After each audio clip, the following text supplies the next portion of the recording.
یہاں یہ معنی ہے کہ حضور صلی اللہ علیہ وسلم کو اس معنی میں چونکہ ان امتوں کو بھی جانتے ہیں، اپنی امتوں کو بھی جانتے ہیں، ان کا بھی مشاہدہ کیا ہے، اپنی امت کا بھی مشاہدہ فرماتے ہیں، جب سب امتیں آپ کے سامنے حاضر ہوئیں، جیسا کہ تفسیر میں آتا ہے کہ حضور صلی اللہ علیہ وسلم نے سارے نبیوں کو دیکھا، ان کی امتوں کو دیکھا، تو وہ امتیں آپ کے لیے حاضر تھیں اور آپ ان کے لیے ناظر تھے، تو اس معنی میں آپ کو حاضر ناظر کہا گیا۔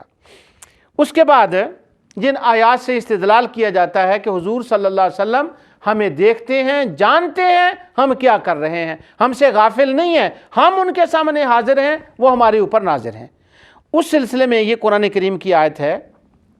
اللہ تعالیٰ ارشاد فرماتا ہے وَاصْبِرْ نَفْسَكَ مَعَ الَّذِينَ يَدْعُونَ رَبَّهُمْ بِالْغَدَاةِ وَالْعَشِيِّ يُرِيدُونَ وَجْهَهُ۔ اللہ تعالیٰ فرماتا ہے کہ اے میرے حبیب صلی اللہ علیہ وسلم، اپنے آپ کو جوڑ رکھ ان لوگوں سے، کن لوگوں سے جو اللہ تعالیٰ کو صبح و شام اس کی خوشنودی کے لیے پکارتے ہیں، یدعون ربہم بالغداۃ والعشی، جو اللہ کو پکارتے ہیں دن رات، یریدون وجہا، اور تیری نگاہیں جو ہیں وہ ان کی طرف لگی رہیں، تو ان کو دیکھتا رہے۔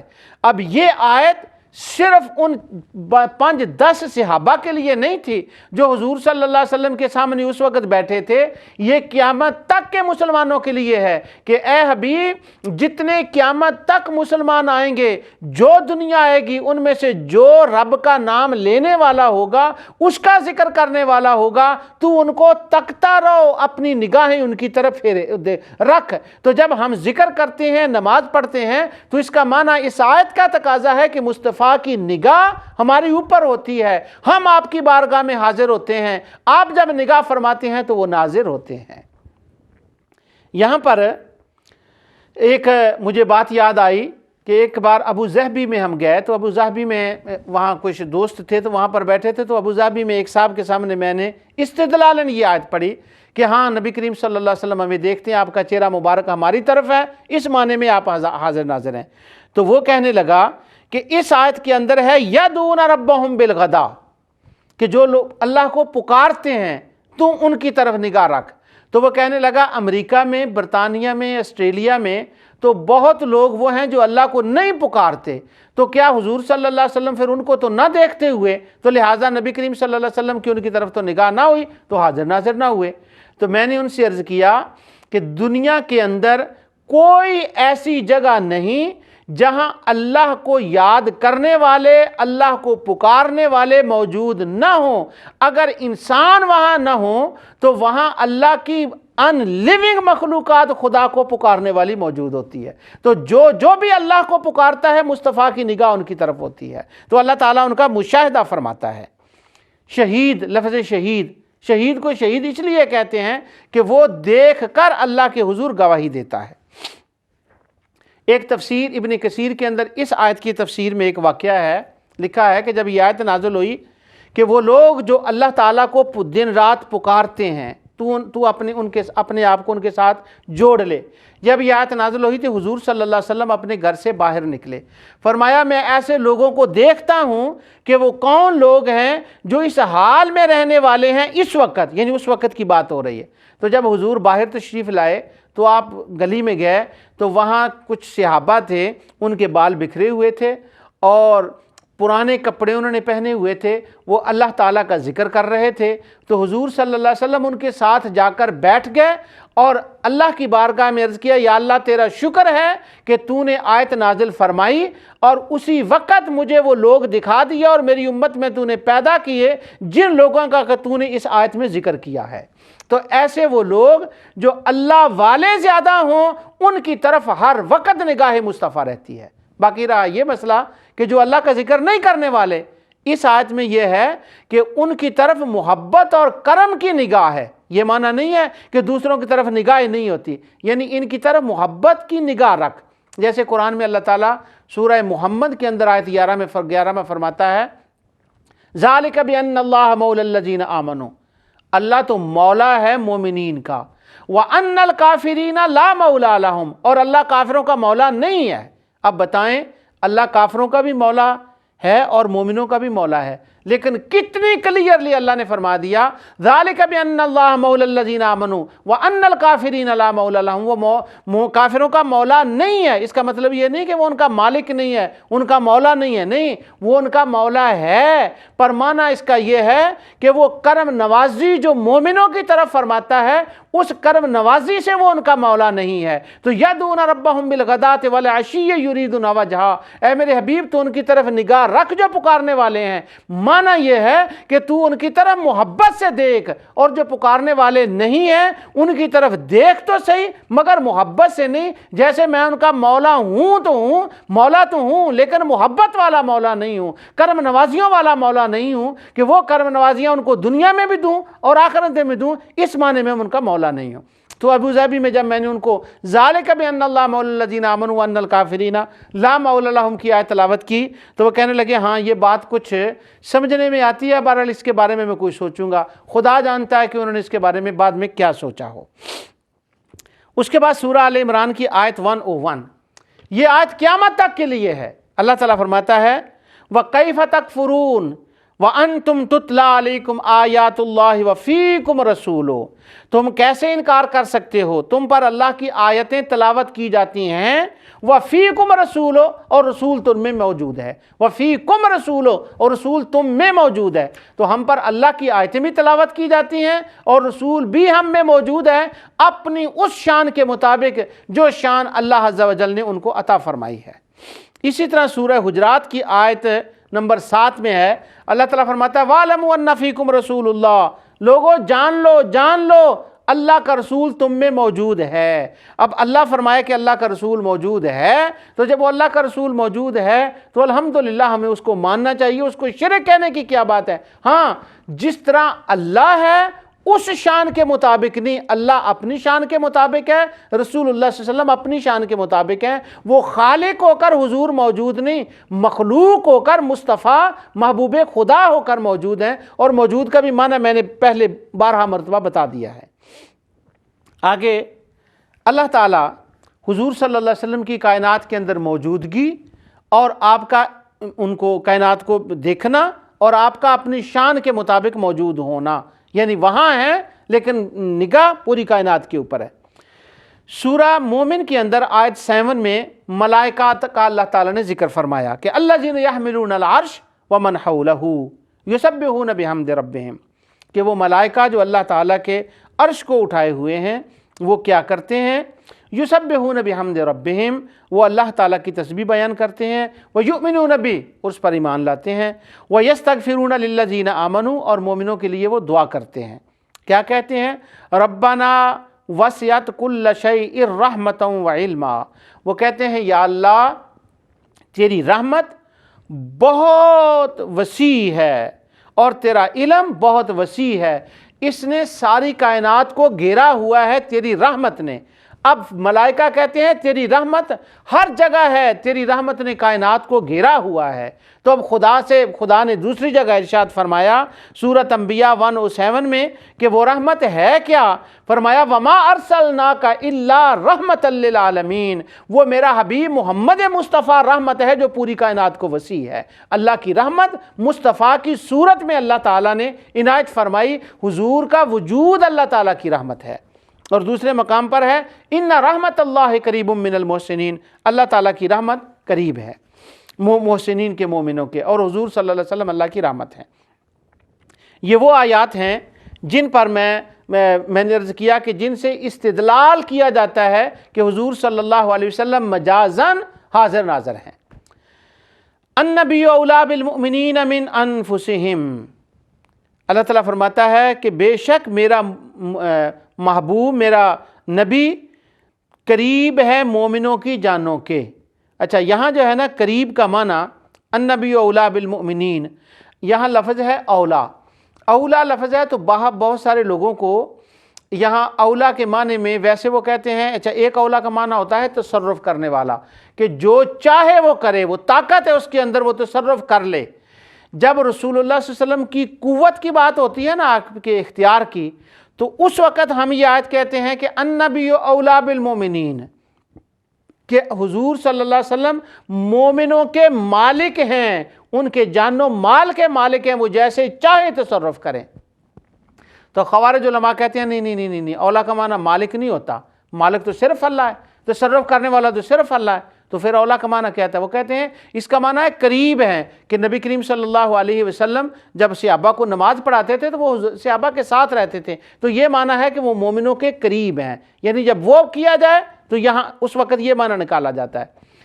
کیوں یہ حضور صلی اللہ علیہ وسلم قریب کا معنی کہاں سے نکالا؟ ہاں جی ہاں، قرآن میں ہے نا، اِنَّ أَوْلَى النَّاسِ بِإِبْرَاهِيمَ الَّذِينَ اتَّبَعُوا هَٰذَا النَّبِيَّ، ابراہیم کے وہ لوگ قریب ہیں جو اس نبی کی اتباع کرتے ہیں، تو اولا کا معنی تو قریب ہوا۔ سبحان اللہ، جب اولا کا معنی قریب ہوا تو النبی اولا بالمؤمنین من انفسہم کا معنی یہ ہوا کہ رسول اللہ صلی اللہ علیہ وسلم مومنوں کی جانوں سے بھی زیادہ ان کے قریب ہیں، یعنی فزیکلی جسمانی نہیں بلکہ ان کے اوپر ان کی نگاہ رہتی ہے۔ آگے اللہ تعالیٰ ارشاد فرماتا ہے سورہ انفال کی آیت 33، وَمَا كَانَ اللَّهُ لِيُعَذِّبَهُمْ وَأَنْتَ فِيهِمْ وَمَا كَانَ اللَّهُ مُعَذِّبَهُمْ وَهُمْ يَسْتَغْفِرُونَ، اور اللہ تعالیٰ فرماتا ہے کہ خدا ایسا کبھی نہیں کرتا کہ ان لوگوں کو عذاب دے جبکہ تو ان کے اندر وَأَنْتَ فِيهِمْ، تو ان کے اندر موجود ہو، یعنی امت محمدیہ کے اوپر مجموعی طور پر اکٹھا ساری امت کے اوپر عذاب نہیں آتا۔ کیوں عذاب نہیں آتا؟ کہ حضور ان میں ہیں، تو نبی کریم صلی اللہ علیہ وسلم چونکہ امت پوری میں ہیں اس لیے پوری امت کے اندر عذاب جو ہے وہ نہیں آتا۔ حضور صلی اللہ علیہ وسلم کے حاضر ناظر ہونے کی ایک تمثیل علماء دیتے ہیں، وہ کہتے ہیں کہ اللہ تعالیٰ نے حضور صلی اللہ علیہ وسلم کے بارے میں جو فرمایا ہے نا، وَدَاعِيًا إِلَى اللَّهِ بِإِذْنِهِ وَسِرَاجًا مُنِيرًا، کہ وہ سراج منیر ہیں، چمکتا ہوا چراغ، سورج ہے چمکتا ہوا۔ تو سورج کہیں ہے اور مقام پر ہے سورج، لیکن اس کی شعائیں کہاں تک ہیں؟ پوری دنیا میں ان کی شعائیں جاتی ہیں۔ اسی طرح حضور صلی اللہ علیہ وسلم جیسے سورج کی مثال ہے کہ اللہ تعالیٰ فرماتا ہے حضرت سورہ نوح کے اندر کہ وَجَعَلَ الْقَمَرَ فِيهِنَّ نُورًا وَجَعَلَ الشَّمْسَ سِرَاجًا، کہ بے شک ہم نے بنایا قمر کو اور سراج کو نور اور چمکتا ہوا سورج کو چمکنے والا بنایا، چمکتا ہوا چراغ بنایا، تو اب سورج جو ہے اس کو سراج فرمایا۔ اسی طرح نبی کریم صلی اللہ علیہ وسلم کو وَدَاعِيًا إِلَى اللَّهِ بِإِذْنِهِ وَسِرَاجًا مُنِيرًا، ان کو اللہ تعالیٰ نے سراج منیر فرمایا، یعنی ہیں وہ مدینے میں لیکن آپ کی نگاہیں پوری دنیا میں ہیں، جس طرح سورج کسی اور مقام پر ہے پر اس کی شعائیں پوری دنیا میں ہیں، اسی طرح رحمت للعالمین کی رحمت للعالمینی پوری دنیا میں ہے، ان سب کو ملاحظہ فرما رہے ہیں، ان کے اوپر وہ ناظر ہیں۔ آگے ایک جو علماء استدلال کرتے ہیں اس مسئلے کے اوپر وہ یہ ہے کہ اللہ تعالیٰ فرماتا ہے، یہ قرآن کریم میں بہت سے مقامات پر ہے لیکن میں صرف ایک آیت پڑھتا ہوں، میرا خیال میں قرآن کو اگر کھولے تو شاید ہر صفحے کے اوپر آپ کو یہ الفاظ نظر آتے ہیں، وَإِذْ، اور اس کا مطلب ہوتا ہے وَإِذْ قَالَ رَبُّكَ لِلْمَلَائِكَةِ إِنِّي جَاعِلٌ فِي الْأَرْضِ خلیفہ، اللہ تعالیٰ فرماتا ہے یاد کرو اس وقت کو، اذکر، اس کے اندر اذکر ہوتا ہے، یاد کرو اس وقت کو کہ جب تیرے رب نے یہ ملائکہ سے فرمایا کہ بے شک میں ایک خلیفہ بنانے والا ہوں۔ اب یاد کرو، تو یاد کس چیز کو کیا جاتا ہے؟ جس کا پہلے علم ہو لیکن اس سے ذرا توجہ اس طرف ہو، ہٹی ہوئی ہو، یا توجہ بھی ہو اور اس کو دوبارہ یاد کرانا مقصود ہو کسی بات کی وجہ سے، اس کو کہا جاتا ہے اذ۔ اب اللہ تعالیٰ نے فرمایا وَإِذْ نَجَّيْنَاكُم مِّنْ آلِ فِرْعَوْنَ، یاد کرو اس وقت کو جب ہم نے موسیٰ علیہ السلام کو اور ان کی قوم کو فرعون سے نجات عطا فرمائی، یاد کرو، وہ ہزاروں سال پہلے ہو چکا ہے لیکن اللہ فرما رہا ہے یاد کرو۔ تو یاد کرو کیوں کہا جا رہا ہے؟ اس لیے کہ اصل میں حضور اس دنیا میں آنے سے پہلے عالم ارواح میں ان سارے معاملات کو دیکھ رہے تھے، ان کا مشاہدہ فرما رہے تھے، چونکہ وہ شاہد تھے، اس لیے اللہ تعالیٰ ان کو فرما رہا ہے کہ یاد کرو اس وقت کو جب اللہ تعالیٰ نے ملائکہ سے کہا، یاد کرو اس وقت کو۔ اس آیت سے بھی پتہ چلتا ہے کہ جو پہلے وقت گزر گئے ہیں مصطفیٰ ان وقتوں کے بھی شاہد ہیں، اور جو قیامت تک آنے والے ہیں مصطفیٰ ان وقتوں کے بھی شاہد ہیں۔ اور قرآن میں جب انا ارسلناک شاہدن کہا ہے تو مطلق شاہد کہا ہے، یہ کوئی اس کی تخصیص نہیں کی کہ اس چیز کے شاہد ہیں، اس چیز کے شاہد نہیں، مطلق شاہد کا ہے۔ جب اس مالک نے ان کو مطلق شاہد اور گواہ بنا دیا ہے، دیکھنے والا، نظر فرمانے والا بنا دیا ہے، تو ہمیں اس مالک کی اس کرم پر ہمیں کیا اعتراض ہے؟ ہم اس کو شرک کے معنی میں کیوں لے لیں؟ ہاں، شرک تب بنتا ہے کہ نعوذ باللہ من ذالک جب وہ اللہ کی طرح اس کو مانا جائے۔ ایک آیت اور ہے کہ وَإِذْ أَخَذَ اللَّهُ مِيثَاقَ النَّبِيِّينَ، اللہ تعالیٰ فرماتا ہے دنیا میں آنے سے پہلے کہ یاد کرو اس وقت کو کہ جب میں نے تمام انبیاء سے تیرے لیے وعدہ لیا تھا کہ جب یہ محمد رسول اللہ صلی اللہ علیہ وسلم دنیا میں آئیں گے تو ان پر ایمان لانا، ان کی تصدیق کرنا، اس وقت کو یاد کرو۔ اب عالم ارواح کا یاد کرایا جا رہا ہے، حضرت آدم کا، حضرت موسیٰ کا، ہر جگہ کا یاد کرایا جا رہا ہے۔ تو اس کا معنی یہ ہے کہ رسول اللہ صلی اللہ علیہ وسلم ان سارے معاملات کو جانتے تھے اور ان کے اوپر شاہد تھے۔ اب بعض جو اہل علم خوارج ہیں ان کے ذہن میں بعض سوالات اٹھ رہے ہیں کہ یہ کہہ رہا اس وقت بھی تھے، اس وقت بھی تھے، حالانکہ قرآن میں تو آتا ہے وَمَا كُنْتَ لَدَيْهِمْ إِذْ يُلْقُونَ کہ تم فلاں وقت نہیں تھے۔ وہ انشاءاللہ میں اگلی نشست میں تمام آیات جو ہیں وہ پڑھوں گا، لیکن اگر کوئی اس نشست کو نہ سنے تو کم از کم اتنا ضرور ذہن میں رکھ لے کہ وَمَا كُنْتَ لَدَيْهِمْ کے مخاطب حضور ہی ہے، کہ اللہ حضور کو ہی فرما رہا ہے کہ تو نہیں دیکھ رہا، یا قوم بھی ہو سکتی ہے، یا امت بھی ہو سکتی ہے، یا کوئی اور بھی ہو سکتا ہے۔ آگے سنیے، کہتے ہیں کہ ایسے بہت سے مقامات پر نگاہ میں رکھنا یہ صرف اللہ کی شان ہے، اور کوئی اس کو اپنی نگاہ میں نہیں رکھ سکتا، دیکھ نہیں سکتا۔ اگر یہ مان لیا جائے کہ اللہ تعالیٰ کی ذات کے سوا کوئی اور بہت سے مقامات کو دیکھ رہا ہے، با یک وقت دیکھ رہا ہے، ملاحظہ کر رہا ہے، اس کے سامنے حاضر ہے سارا اور وہ اس کے اوپر ناظر ہے، یہ شرکیہ عقیدہ ہے۔ اللہ کے سوا یہ چیز، یہ قوت کسی کو حاصل نہیں۔ ہاں، ذاتی اصلاً اللہ کے سوا کسی کو حاصل نہیں، مگر اللہ چاہے تو اپنی مخلوق میں سے کسی کو عطا فرما دے۔ وہ سخی ہے اور وہ سب سے بڑا سخی ہے۔ جب وہ سخاوت فرماتا ہے تو وہ اپنی شان کے مطابق سخاوت فرماتا ہے۔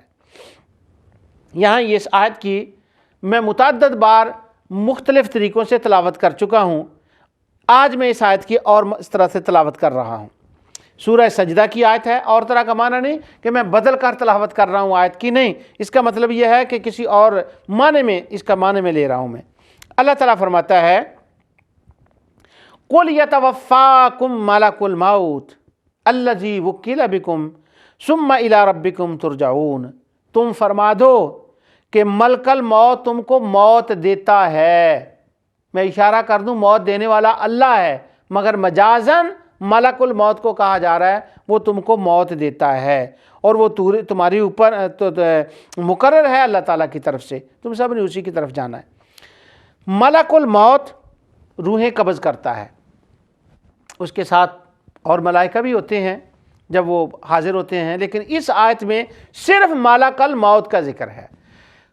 جو ایک خوارج ہیں، جب ان کو یہ کہا جائے نا حاضر ناظر کے معاملے میں یہ آیت دلیل دی جائے، ویسے وہ احادیث کو نہیں مانتے، پر جب اس آیت کو مانتے ہیں، اس آیت کی بات ہوتی ہے تو کہتے نہیں اور ملائکہ بھی ہوتے ہیں، والملائکۃ باسطوا ایدیہم، اور ملائکہ بھی ساتھ ہوتے ہیں۔ ہاں، ساتھ ہوتے ہیں، پر اصل وفات دینے والا تو ملک الموت ہے۔ یہ تو قرآن میں کہیں نہیں ہے کہ ملک الموت جو ہے وہ اس کا عدم علم تو کہیں نہیں کہا گیا، بہت سے ملائکہ کو تو ملک الموت نہیں کہا گیا، ایک کو ہی کہا گیا، یہی موت دیتا ہے۔ ہاں، اس کے ساتھ معاون ہوتے ہیں، اس وقت حاضر ہوتے ہیں۔ اللہ تعالی ہم پر وہ وقت جب لائے تو یا رب العالمین تمام مسلمانوں کے اوپر موت کے وقت آسانی فرمانا، اور جب ملک الموت اور ملائکہ آئیں جان نکالنے کے لیے، میرے اللہ ہمیں توبہ کی توفیق عطا فرمانا، اور یا میرے اللہ اس وقت ہمارے اوپر آسانی فرمانا، آمین۔ اللہ تعالیٰ وہ وقت جو ہے ہمارے اوپر آسانی سے لے کر آئے اپنے حبیب علیہ الصلوۃ والسلام کے صدقے سے۔ تو میں یہ بتا رہا تھا کہ ملک الموت اپنے ایک مقام پر ہے اور وہ پورے جہاں کو دیکھتا ہے۔ حافظ ابن کثیر ان اللہ عندہ علم الساعۃ وینزل الغیث کی تفسیر میں فرماتے ہیں کہ دن میں 5 مرتبہ مچھلیوں کے پاس، حیوانوں کے پاس، پرندوں کے پاس، انسانوں کے پاس وہ دیکھتا ہے، ان کو ملاحظہ کرتا ہے، حاضر ہوتا ہے۔ سارے جہان میں لوگ فوت ہوتے ہیں، تنہا ہر جگہ پہ حاضر ناظر ہو جاتا ہے ملک الموت۔ اگر ملک الموت کو خدا یہ طاقت عطا فرما دے تو شرک نہیں ہوتا، اور اگر ملک الموت کے نبی ملک الموت کے جو نبی ہیں، جو آقا ہیں، ان کو اگر یہ عطا فرما دے تو شرک کیسے ہو جاتا ہے؟ اس سے بھی میں اگلی ایک بات بتاؤں آپ کو۔ یہ تو ملک الموت کے بارے میں بات تھی۔ اللہ تعالیٰ ارشاد فرماتا ہے، یہ سورہ اعراف کے اندر 27 آیت ہے، اللہ تعالیٰ فرماتا ہے یا بنی آدم لا یفتننکم الشیطان کما اخرج ابویکم من الجنۃ ینزع عنہما لباسہما لیریہما سوآتہما۔ اے بنی آدم، دیکھنا شیطان سے ذرا ہوشیار رہنا، تمہارے باپ کے ساتھ اس نے کیا کیا۔ یہ بیان کرنے کے بعد اللہ تعالیٰ فرماتا ہے اب شیطان کا علم، اس کی کوالٹی، اس کی طاقت کو بیان کیا جا رہا ہے۔ اگر ہم کہیں حضور کو یہ طاقت ملی تو شرک ہو جاتا ہے۔ اللہ تعالیٰ فرماتا ہے انہ یراکم ہو وقبیلہ من حیث لا ترونہم۔ اللہ فرماتا ہے تم جہاں کہیں بھی ہو تو وہ شیطان جو ہے وہ تم کو ایسی جگہ سے دیکھتے ہیں جہاں سے تم ان کو نہیں دیکھ سکتے۔ یعنی شیطان امریکہ میں ہو تو وہ پاکستان میں دیکھتا ہے، دبئی میں ہو، سعودی عرب میں، پورے ہر جگہ کو دیکھتا ہے۔ اللہ نے شیطان کو یہ طاقت دی ہے کہ وہ ہر ایک کو حاضر بھی ہو سکتا ہے، ان کے لیے ناظر بھی ہو سکتا ہے، اس کو اتنی طاقت دی ہے۔ اگر شیطان کے اندر یہ قوت مانے تو شرک نہیں ہوتا، تو گنبد خضرا کے مکی کے اندر یہ طاقت مانے تو کیسے شرک ہو جاتا ہے؟ تو شرک تب ہوتا کہ اگر رسول اللہ صلی اللہ علیہ وسلم اپنی ذاتی طاقت سے کہتے، ملائکہ کے پاس یہ طاقت ہے، حتیٰ کہ شیطان ابلیس کے پاس یہ طاقت ہے، تو مصطفیٰ کے پاس طاقت ماننے میں کیوں کر یہ شرک ہو جائے گا؟ سبحان اللہ۔ تو یہ شرک بالکل نہیں ہے، یہ اللہ تعالیٰ کی دی ہوئی طاقت سے حضور علیہ السلام کائنات کا مشاہدہ فرماتے ہیں۔ آخر میں ایک بات ختم کرنے سے پہلے حافظ ابن تیمیہ کی میں بات آپ کو بتا دوں کہ انہوں نے اقتداء صراط المستقیم کے اندر لکھا ہے کہ جب خالی مکانوں میں، مسجدوں میں جاؤ تو شریعت نے ہمیں حکم دیا ہے کہ رسول اللہ صلی اللہ علیہ وسلم کے اوپر سلام کہو۔ تو سلام وہیں جگہ کسی کے اوپر جب کہا جاتا ہے تو سلام کا معنی یہ ہوتا ہے کہ وہاں کوئی موجود ہو، کسی کی نگاہ ہو وہاں پر۔ تو در حقیقت حافظ ابن تیمیہ کے کہنے کا معنی یہ ہے کہ وہ نگاہ مصطفیٰ کو سلام کہا جاتا ہے۔ لیکن حیرت کی بات ہے کہ لوگ شیطان کی طاقت کو ماننے کے لیے تیار ہیں، مصطفیٰ کی طاقت کو ماننے کے لیے تیار نہیں ہے۔ حتیٰ کہ ایک انڈیا کے عالم نے یہاں تک لکھ دیا کہ رسول اللہ صلی اللہ علیہ وسلم سے نعوذ باللہ شیطان کا علم زیادہ ہے، کیونکہ اس کے علم کا ثبوت قرآن میں موجود ہے۔ استغفر اللہ العظیم۔ وہاں شرک نہیں ہوا، تو براہین قاطعہ میں جب لکھا تو یہاں یہ شرک ہو گیا۔ تو جو کچھ میں نے کہا اللہ تعالیٰ اس کو قبول فرمائے۔ انشاءاللہ اگلی نشست میں اس مسئلے کے اوپر جو بعض اعتراضات ہیں یا بعض شبہات ہیں ان کی طرف ان کے بارے میں انشاءاللہ بیان ہوگا۔ جو کچھ میں نے کہا اللہ اس کو قبول فرمائے۔ وما علینا الا البلاغ۔